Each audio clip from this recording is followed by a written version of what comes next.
Hey, it's Birdman. Time for the Arizona White Mountains podcast. Community Shout, hanging out here in the studio, and good weather here in the Arizona White Mountains.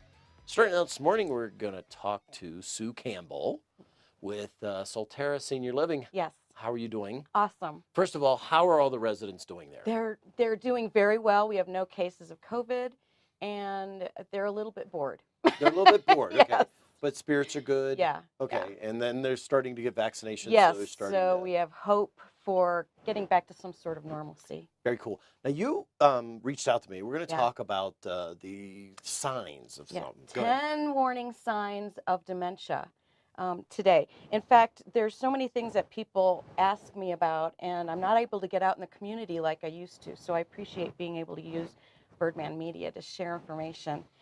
Today we're going to talk a little bit about the 10 warning signs of Alzheimer's. So have you ever walked into a room and forgot what you were doing or going to do there? And all the time. My gosh, do I have dementia? Me too. I have an apartment for you, waiting for you. No. Awesome. So today we're going to talk about the symptoms, the signs, but also what normal age-related signs are. So you know whether you need to maybe go make a doctor's appointment, or if you see these symptoms in friends or family members, you might be able to, help them make a decision to go see a doctor. Okay. Or not worry about it. So Alzheimer's is just the probably the biggest percentage of dementia that's diagnosed. Okay. It's like 60 to 80%. It's there is no cure. There's over 5 million Americans living with it. It's not a normal part of aging. Okay. So. And dementia is the overall. Yes. And then Alzheimer's was a leg. Alzheimer's is a part. It's 60 to 80%, but there's all different types. So the first number, I forgot what I was going to say. It's number 10. Okay. No. So this is normal. Okay, yeah, right. Occasionally forgetting what you're going to say is fine. So memory loss that disrupts your daily life. It's the most common sign. It's forgetting recently learned information, asking something over and over again, relying on memory aids. Okay. That's normal, or that's not normal. Normal is occasionally forgetting things. Right. So that's an easy one. Number 2 is challenges in planning and problem solving. So like forgetting how to do a recipe or how to play a game that you've always played, when to pay your monthly bills, and you've always been very good with that. Right. So difficulty concentrating. So that's a sign that you might be concerned about. But making occasional errors in a recipe or checkbook or something like that is normal. Okay. Number 3, difficulty completing familiar tasks, like forgetting how to get to your favorite grocery store when you're driving, forgetting how to fill your tank with gas. Oh, wow. Okay. Again, not remembering the rules of a game, that sort of thing. But needing occasional help to do something on your cell phone or use your remote control for something you haven't for a while. Those are occasional things.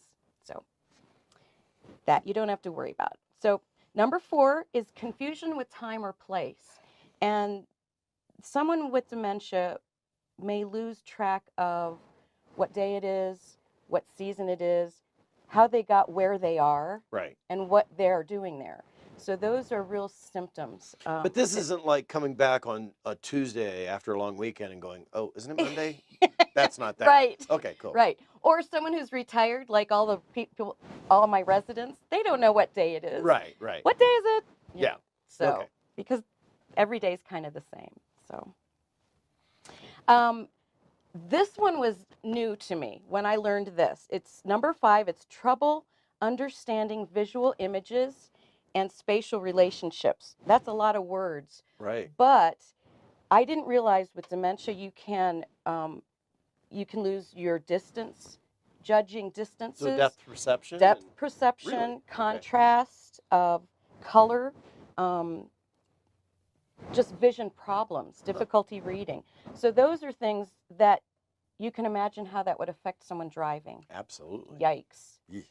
So, if you're driving with someone and they're starting to, have those issues, you might want to grab the keys and go to the doctor. But so non-dementia changes would be something like cataracts or macular degeneration. Right. That wouldn't be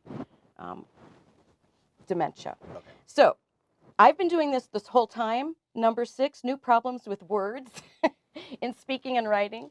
Since I'm not a professional, I'm a little bit nervous. Yeah, but that's not putting you into the situation where you're like in a new environment. So you're talking about like something you do every single day, and all of a sudden you can't say hello to somebody. Yes, you forget a word. You forget their name. You forget. You have trouble even joining in a conversation, or you start a sentence and you don't know how to finish it. You've lost your thought.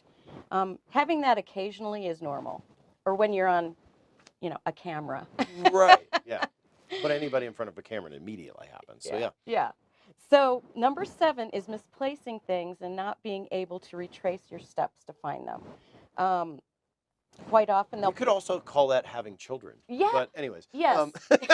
Just don't lose your children. Yeah. Well, there's that. No, they keep popping up. They keep popping up. Anyways. So people with memory issues can put things in unusual places, not remember where they put them. Right. And can accuse others of stealing things, believe it or not. Because, I do that all the time. Yeah. And it increases with time, so it gets worse. But occasionally losing something is normal, and being able to remember where it was. Right.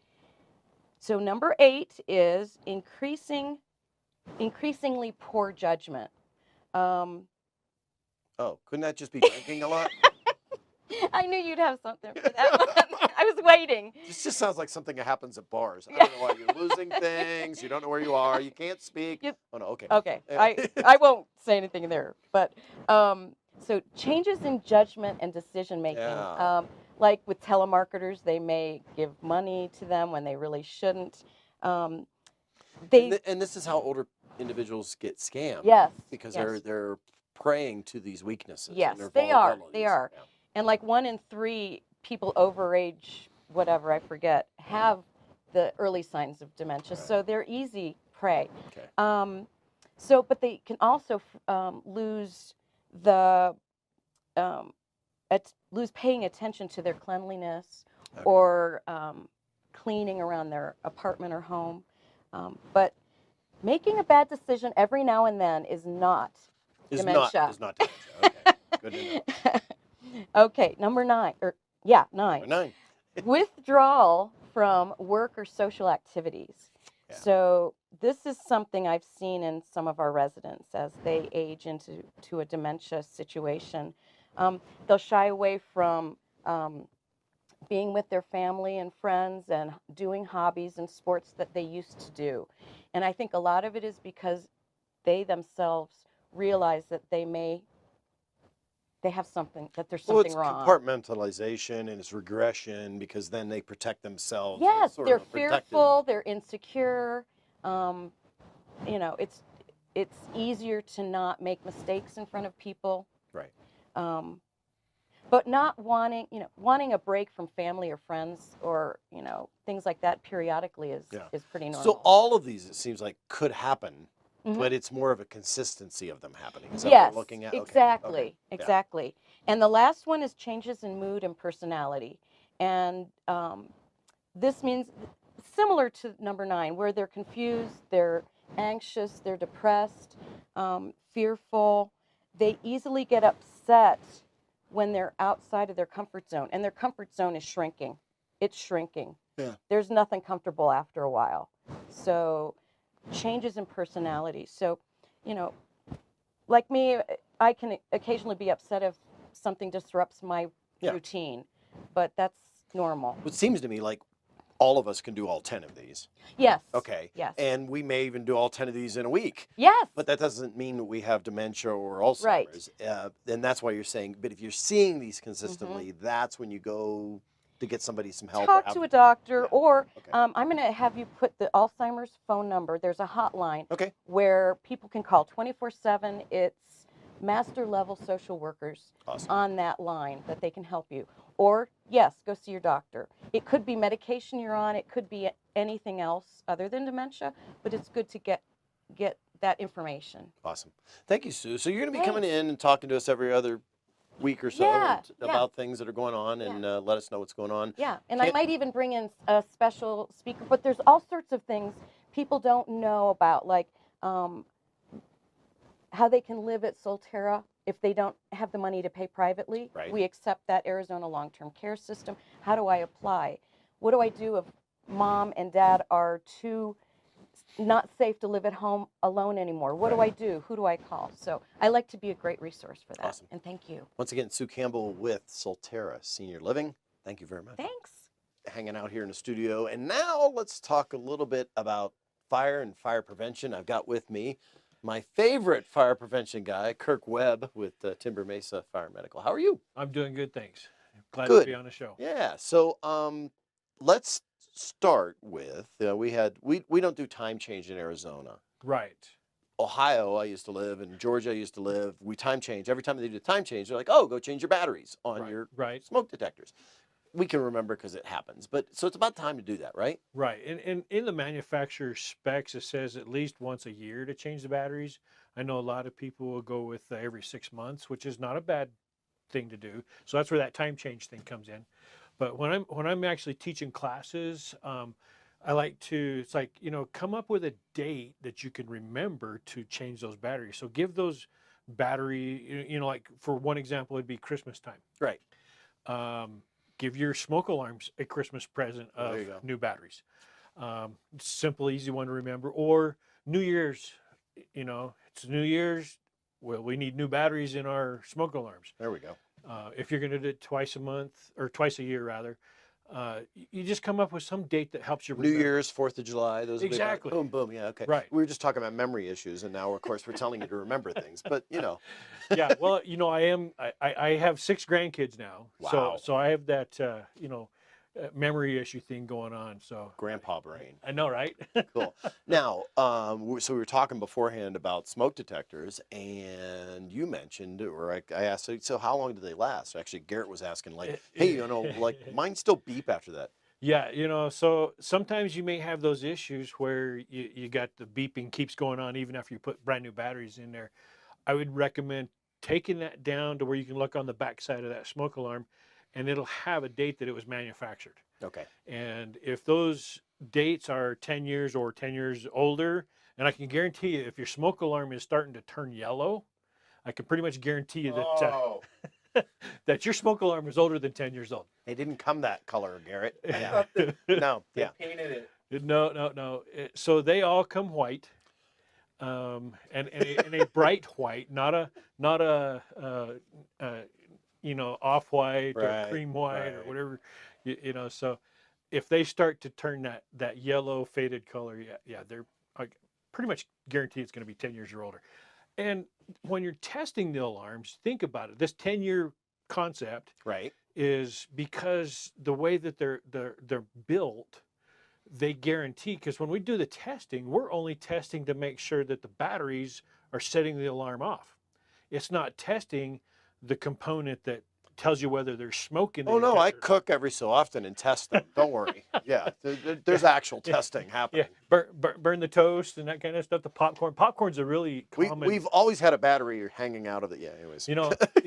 Technically, you're not required to have one in the kitchen. Oh. Because if you think about it, or just rotate it out so you test them. Yeah. Okay, got it. Yeah. So, because when you think about it, when you're cooking, who becomes the smoke alarm? Yeah, well, the person that's cooking. So that's, and we're not getting those false alarms, because what happens is when you get those false alarms, what do most people do? Go and shut it off, shut the breaker off, pull the batteries out, and then do they always remember to put it back in service? Yeah, probably not a good idea. So that way, so new construction, you're required to have a smoke alarm in every sleeping area. Okay. The hallways outside those sleeping areas, and if you have a 2-level or 3-level home, one on each level. So you don't have to have them in the kitchen or near the kitchen. Single house needs 6 alarms. I didn't know that. But anyways. Right, and because because we recommend people to close the door when they're sleeping at night. Yes. All the more doors that are closed limits the amount of air that a fire. So, and typically your fires are going to start in the kitchen, Right. because that's where your area that you have the most appliances or heat sources possibility. Right. And so if you're sleeping with your door shut, that limits that ability for the smoke and heat to get into those areas, which provides you an area of protection. I've been to numerous fires, and it's very obvious when you see that an area that a door's been closed, and that area typically gets little to no smoke damage. Okay, so speaking of things that cause fire, we've not had a lot of rain, moisture, anything like that. People think that the storm we just got was big enough. Oh yeah, we did. I mean, there was areas got 2 foot of snow and drifted 4 or 5 foot high, right? So, but that just puts a tiny dent in our fire danger for the upcoming fire season. Right. And right now, looking at the projected weather, I'm not seeing much moisture in the forecast. Oh wow. So it becomes very critical that once we get to the point, and there's a lot of areas that they can actually start doing some thinning out. You want to create those defensible spaces around your home. And they've kind of changed the concept of, it used to be 0 to 30 feet away from the house is that area, that first area. Right. Well, now they've actually minimized that down to 0 to 5 feet. Oh wow. Is the first zone. Okay. So that first 5 feet around your home, you need to have nothing combustible, flammable in that area. Now they go 5 to 30 feet. Let's start thinning it out a little bit more. You can start having a little more vegetation in that area, but you got to still thin it out. You don't want branches overhanging. So as we move into spring, we're going to have you come in and talk a little more about building that defensible space. Oh yeah, absolutely. What availability is out there for people to help with that as well. And we'll give you links to the Ready Set Go program, or if you want to go and search that now, it's rsgwildland.org, I think it is. Okay, we'll figure it out. We'll have to verify that. We'll link that down below. Cool. Appreciate that. Awesome. So thank you very much. So go get your batteries and check out your smoke detectors, and then get ready for clearing out that space. Once again, Kirk Webb with Timber Mesa Fire and Medical. Thank you very much. Thank you. Okay, hey, still hanging out here in the studio, and now we get to talk about winter weather stuff. I've got Roger Leslie with Sunrise Ski Resort. How are you, sir? Oh, I'm doing great. Cool. So you guys got a new website up and running, social media's up, and a lot of cool things are happening, right? Correct. Yeah, we actually had a great opportunity to really get things rolling, and finally when the snow came, it really took off, and it was really great. And of course, we wanted to make sure we get the right message out. So we did create a new website, and we also had the social media updates as well. So awesome. We're trying to get out as much as we can. Cool. And everything's open on the entire mountain? Well, right now, because of how warm it's been getting, unfortunately, we've only have Sunrise Mountain that's open. We had the Apache Peak for a while, and of course, with safety always in mind, we had to make sure that the trails were conducive to a good skiing environment. But it just started to get too warm, so we're back to Sunrise Mountain. Okay, fingers crossed. Keep your eyes on the website, and you can find out what's going on easily. Exactly. Cool.